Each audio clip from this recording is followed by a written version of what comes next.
नमस्कार, हिमाचल दस्तक में एक बार फिर आपका स्वागत है। मैं हूं आपके साथ मस्तराम डलैल। पेश करते हैं हिमाचल प्रदेश की प्रमुख खबरें। राज्य के मुख्यमंत्री सुखविंदर सिंह सुक्खू कल वापस लौट आएंगे, स्वदेश उनकी वापसी हो जाएगी। मुख्यमंत्री कल शाम लंदन से उड़ान भरेंगे और दिल्ली में मध्य रात्रि कल 1 बजे के करीब उनकी लैंडिंग होगी। यानी शनिवार मध्य रात्रि 1 बजे के आसपास मुख्यमंत्री दिल्ली एयरपोर्ट पर लैंड करेंगे और इस आधार पर यह कहा जा रहा है कि मुख्यमंत्री रविवार शाम या सोमवार सुबह शिमला लौट सकते हैं, क्योंकि कल उनकी फ्लाइट शाम को 1 बजे के आसपास दिल्ली लैंड करेगी। एक दिन मुख्यमंत्री शिमला में रुकेंगे, यहाँ पर महत्वपूर्ण बैठकें करेंगे क्योंकि चीफ सेक्रेटरी को लेकर फैसला होना है। लेकिन इसके तुरंत बाद मुख्यमंत्री हमीरपुर के प्रवास पर निकल जाएंगे और अगले 2 से 3 दिन उनके प्रवास पर रहने की सूचना है। बताते चलें कि 30 सितंबर को हिमाचल प्रदेश के मुख्यमंत्री प्रबोध सक्सेना जो कि चीफ सेक्रेटरी हैं, उनका सेवा विस्तार समाप्त हो जाएगा और इसे लेकर सचिवालय के गलियारों में ये चर्चा क्या राज्य के चीफ सेक्रेटरी प्रमोद सक्सेना को 6 माह का क्या और सेवा विस्तार मिलेगा। क्योंकि अफसरशाही की बात की जाए तो चर्चा यह है कि मुख्य सचिव के सेवा विस्तार की फाइल दिल्ली में भेज दी गई है, लेकिन फाइल अभी तक कार्मिक विभाग में एंटरटेन नहीं हुई है, फाइल को डील नहीं किया गया है। हालांकि ये तमाम अपुष्ट जानकारियां जो कि साझा की जा रही हैं और कहा यह भी जा रहा है कि मुख्यमंत्री जब वापस दिल्ली लौटेंगे तो मुख्यमंत्री इस मामले को लेकर परस्यू कर सकते हैं और अगर मुख्यमंत्री ने चाहा तो प्रबोध सक्सेना को 6 माह का और सेवा विस्तार मिल जाएगा। लेकिन इस पूरे मामले पर सरकार की तरफ से आधिकारिक सूत्रों का कहना है कि चीफ सेक्रेटरी के सेवा विस्तार के लिए आवेदन नहीं किया गया। हालांकि पिछली बार की बात की जाए तो मुख्यमंत्री कार्यालय से एक्सटेंशन के लिए केंद्रीय कार्मिक विभाग को प्रपोजल भेजा गया था और बाकायदा पीएमओ से इसकी अनुमति मिली थी और राज्य सरकार में इसकी किसी को कानो कान खबर नहीं थी। ना तो कार्मिक विभाग की सेक्रेटरी सुधा देवी को इस बारे में जानकारी थी, ना तो दूसरे कार्मिक विभाग के अधिकारियों को सूचना थी। और इस बार भी इसी के चलते ये कयास लगाए जा रहे हैं कि इस बार भी सेवा विस्तार की फाइल भेज दी गई है, लेकिन आधिकारिक सूत्रों ने पुष्टि की है कि चीफ सेक्रेटरी की फाइल नहीं गई है। और ये चौंकाने वाला होगा क्योंकि मुख्यमंत्री कल रात को लौटेंगे, परसों 2 दिन वर्किंग होंगे। ऐसे में अगर मुख्यमंत्री चाहेंगे तो सेवा विस्तार जरूर होगा, लेकिन अगर ये मामला सेवा विस्तार के लिए नहीं जाता तो राज्य का अगला चीफ सेक्रेटरी कौन होगा, इसे लेकर जबरदस्त शुरू हो गए, चर्चाएं शुरू हो गई हैं। क्योंकि वरिष्ठता में संजय गुप्ता सबसे ऊपर 1988 बैच के अधिकारी हैं, पिछली जयराम सरकार में हाशिए पर धकेल दिए गए थे। इसके चलते उन्हें उम्मीद है कि कम से कम मौजूदा सरकार उन्हें एक जस्टिस देगी, उन्हें न्याय उनके साथ करेगी।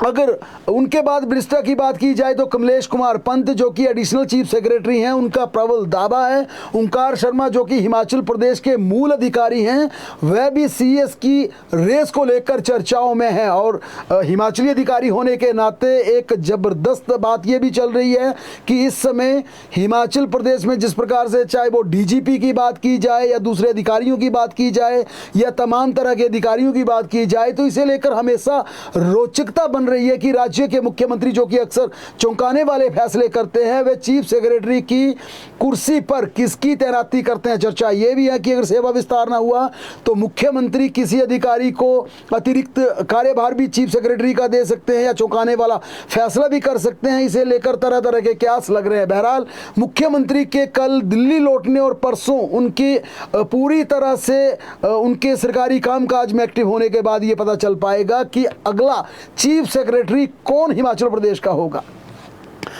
राज्य आवास एवं शहरी विकास प्राधिकरण हिमुडा में खाली पड़े पदों को समाप्त कर दिया गया है। सालों से खाली चल रहे इन पदों को पूरी तरह से समाप्त करने की नोटिफिकेशन जारी कर दी है, क्योंकि इसके पीछे तर्क दिया गया कि इन पदों की उपयोगिता विभाग में नहीं थी। इस प्रक्रिया के आधार पर अब हिमुडा में 633 में से 327 पोस्टों को समाप्त कर दिया गया। इसे लेकर हिमुडा प्रबंधन ने बाकायदा नोटिफिकेशन जारी कर दिया। हिमुडा ने सिरमौर जिला के नाहन स्थित डिवीज़न को भी इसमें ख़त्म कर दिया है और घुमारवी में नया डिवीज़न खोल दिया है।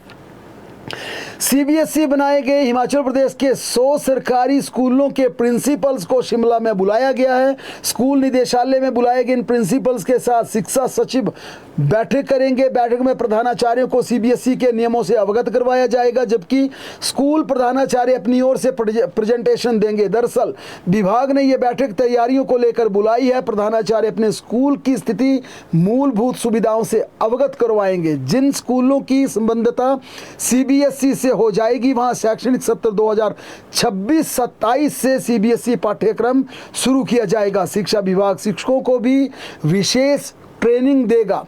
सीबीएसई स्कूलों के लिए शिक्षकों का अलग सब कैडर बनाया जाएगा। ये महत्वपूर्ण है कि हिमाचल प्रदेश में जो सीबीएसई स्कूलों में टीचर्स भेजे जाएंगे, उनका बाकायदा अलग सब कैडर बनेगा और इसके लिए राज्य के शिक्षकों से ऑप्शन मांगी जाएगी। जिन स्कूलों में वे जाना चाहते हैं, क्या वे एचपी बोर्ड में जाना चाहते हैं, सीबीएसई में जाना चाहते हैं, ऑप्शन मांगी जाएगी।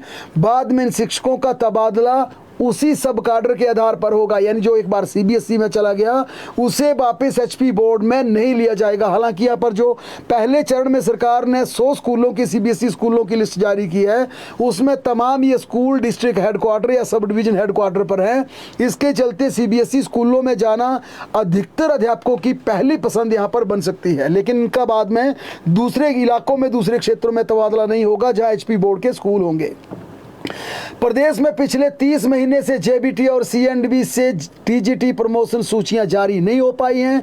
आवेदन तिथि आगे सरकाते हुए प्रमोशन को विलंब करने पर यहां पर नाराजगी का जरूर एक लगातार मैसेज आ रहा है। अब इन मामलों में राजकीय टीजीटी कला संघ की ओर से सरकार को ज्ञापन भी सौंपा जा रहा है। संघ के प्रदेश महासचिव विजय हीर ने बताया कि इस मामले में उनकी ओर से सौंपे गए ज्ञापन को शिक्षा सचिव ने स्कूल शिक्षा निदेशक को प्रेषित कर अगली कार्रवाई के आदेश जारी कर दिए हैं। इसी तरह हिमाचल प्रदेश स्कूल प्रवक्ता संघ ने भी प्रिंसिपल प्रमोशन के लटकने पर सरकार से न्याय की गुहार लगाई है। स्कूल प्रवक्ता संघ के राज्य प्रधान अजय नेगी ने कहा कि प्रिंसिपल के 950 पद रिक्त हैं। उन्होंने कहा 400 प्राध्यापकों को एक मुश्त पदोन्नत किया जाए ताकि हिमाचल प्रदेश के स्कूलों में प्रशासनिक सुधार के अलावा पाठन प्रक्रिया सुचारू हो सके।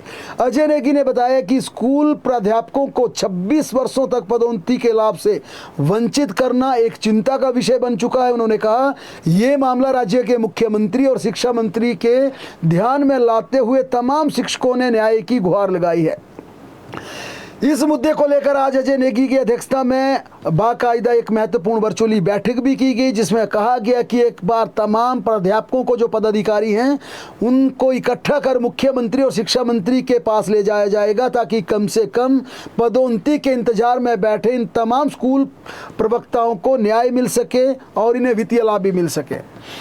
हिमाचल प्रदेश की पंचायतों को 15वें वित्त आयोग से मिलने वाली राशि की पहली किस्त जारी कर दी गई है। इस साल यानी वर्ष 2025-26 के लिए ये किस्त जारी की गई है, जो कि हिमाचल प्रदेश के साथ बिहार और उत्तर प्रदेश को भी जारी हुई है। हिमाचल प्रदेश में दिसंबर महीने में पंचायती राज के चुनाव होने हैं। मौजूदा वित्त वर्ष में ये पहली किस्त 15वें वित्त आयोग की अनुशंसा पर जारी हुई है। अगले साल से 16वां वित्त आयोग एक्टिव हो जाएगा, जिससे पहले 15वां वित्त आयोग की राशि पंचायतों को मार्च तक मिलती रहेगी। एचआरटीसी पेंशनरों ने पेंशन न मिलने से नाराजगी जताते हुए आज शिमला में सरकार के खिलाफ विरोध प्रदर्शन किया और सचिवालय के घेराव की चेतावनी दी। पेंशनरों का कहना है कि उन्हें पिछले लगभग 1 साल से समय पर पेंशन नहीं दी जा रही है। इससे उन्हें रोजमर्रा के खर्चों, दवाइयों और परिवार के निर्वहन में कठिनाई का सामना करना पड़ रहा है। वृद्धावस्था में भी उन्हें सड़कों पर उतरकर आंदोलन के लिए मजबूर होना पड़ रहा है। हिमाचल प्रदेश पथ परिवहन पेंशनर कल्याण संघ के राज्य अध्यक्ष देवराज ठाकुर ने बताया कि पिछले महीने भी पेंशनर्स को 30 तारीख को पेंशन दी गई थी और इस बार 26 तारीख बीत जाने के बाद भी पेंशन की कोई जानकारी नहीं है, ना तो कोई पर बात करने को तैयार हैं। उन्होंने यह भी बताया कि पिछले 2 वर्षों से मेडिकल बिलों का भुगतान नहीं हुआ, एरियर व डीए का भुगतान लंबित कर दिया गया। इस कारण पेंशनरों का क्रोध 7वें आसमान पर पहुंच गया है और इस उम्र में उन्हें सड़कों में उतरकर अपने हक की लड़ाई लड़नी पड़ रही है। राजस्व मंत्री जगत सिंह नेगी की अध्यक्षता में आज मंत्रिमंडलीय उप समिति की बैठक आयोजित की गई। इस दौरान मंत्रिमंडल की बैठकों में लिए गए निर्णयों के धरातल पर लागू होने को लेकर विस्तृत समीक्षा की गई। बैठक में अवगत करवाया गया कि हिमाचल प्रदेश की मौजूदा कैबिनेट ने 13 जनवरी 2023 से 30 जून 2025 तक कुल 1087 फैसले पारित किए हैं। राजस्व मंत्री ने कहा कि इनमें से 1039 कैबिनेट के फैसलों को धरातल पर लागू भी कर दिया गया है। हाई कोर्ट ने रेप के आरोपों में घिरे हिमाचल प्रदेश के युवा एचएएस अधिकारी एवं एसडीएम ऊना विश्व मोहन देव को आज भी अग्रिम जमानत नहीं दी। पिछले कल भी ये केस हाई कोर्ट में सुना गया। पिछले कल भी हाई कोर्ट ने फिलहाल जमानत देने से मना कर दिया था। आज फिर सुनवाई होनी थी और आज सुनवाई के दौरान हिमाचल प्रदेश हाई कोर्ट ने कहा कि इस मामले में प्रशासनिक अधिकारी को जमानत नहीं दी जा सकती। अब एसडीएम की जमानत याचिका पर 3 अक्टूबर को सुनवाई होगी। विश्व मोहन देव पर ऊना की एक लड़की ने शादी का झांसा देकर शारीरिक संबंध स्थापित करने के आरोप लगाए थे। बीते मंगलवार को ही युवती ने ऊना पुलिस थाना में एफआईआर दर्ज करवाई थी। इसके बाद एसडीएम लगातार फरार चल रहे हैं। ऊना पुलिस 3 दिन से एसडीएम की तलाश कर रही है, लेकिन अधिकारी का कोई अता पता नहीं। अब लोग इस बात को भी कह रहे हैं कि अधिकारी जानबूझकर आरोपी अधिकारी को तलाश नहीं कर रहे या वाकई ही अधिकारी भूमिगत हो गए हैं। लेकिन इसके बाद विश्व मोहन देव अग्रिम जमानत के लिए हाईकोर्ट जरूर पहुंचे। पिछले कल जस्टिस राकेश कैंथला ने याचिका में दिए तथ्यों के आधार पर कहा कि प्राथमिकी में लगाए गए आरोपों से पता चलता है कि याचिकाकर्ता ने 10 अगस्त 2025 को पीड़िता के साथ रेप किया था। कोर्ट ने सुप्रीम कोर्ट के एक फैसले का हवाला देते हुए कहा, जिसमें यह निर्धारित किया गया था कि रेप के मामले में गिरफ्तारी से पहले किसी को जमानत नहीं दी जानी चाहिए। कोर्ट ने कहा, प्रथम दृष्टया पीड़िता द्वारा लगाए गए आरोपों पर अविश्वास करने का कोई ठोस कारण प्रतीत नहीं होता, यानी कि ऐसा कोई तथ्य सामने नहीं आया जिससे ये पता चल सके कि पीड़िता के साथ दुराचार नहीं हुआ है। इस कारण आरोपी एसडीएम को यहाँ पर जमानत नहीं दी जा सकती। यहाँ पर केवल ना ऊना के एसडीएम फंसे हैं, बल्कि कुल्लू में एसडीएम रहे, जो कि वर्तमान में हमीरपुर जिला के सुजानपुर में उपमंडलाधिकारी विकास शुक्ला हैं। उन पर भी यौन शोषण के गंभीर आरोप लगे। हालांकि मामला ये नया नहीं है, करीब 2-3 महीने पुराना मामला है। हिमाचल प्रदेश हाई कोर्ट में मामला चल रहा है। चीफ सेक्रेटरी को बाकायदा लिखित शिकायत की गई है और इस पर चीफ सेक्रेटरी प्रबोध सक्सेना ने सेक्रेटरी होम कमलेश कुमार पंत को इस शिकायत को भेजकर मामले की जांच के आदेश पारित कर दिए हैं। इसमें आरोपी अधिकारी विकास शुक्ला, जो कि इन दिनों हमीरपुर जिला के सुजानपुर में बतौर एसडीएम सेवाएं दे रहे हैं, उनके खिलाफ गंभीर आरोप लगे हैं। जिसमें आरोप है कि बीते साल जब वे कुल्लू में एसडीएम के तौर पर सेवाएं दे रहे थे, उस दौरान कुल्लू जिला की एक महिला को शादी का झांसा देकर उनसे दुराचार किया गया। पीड़िता महिला के अनुसार विकास शुक्ला ने यह कहकर अपने घर बुलाया कि उसके खिलाफ कोई शिकायत आई है।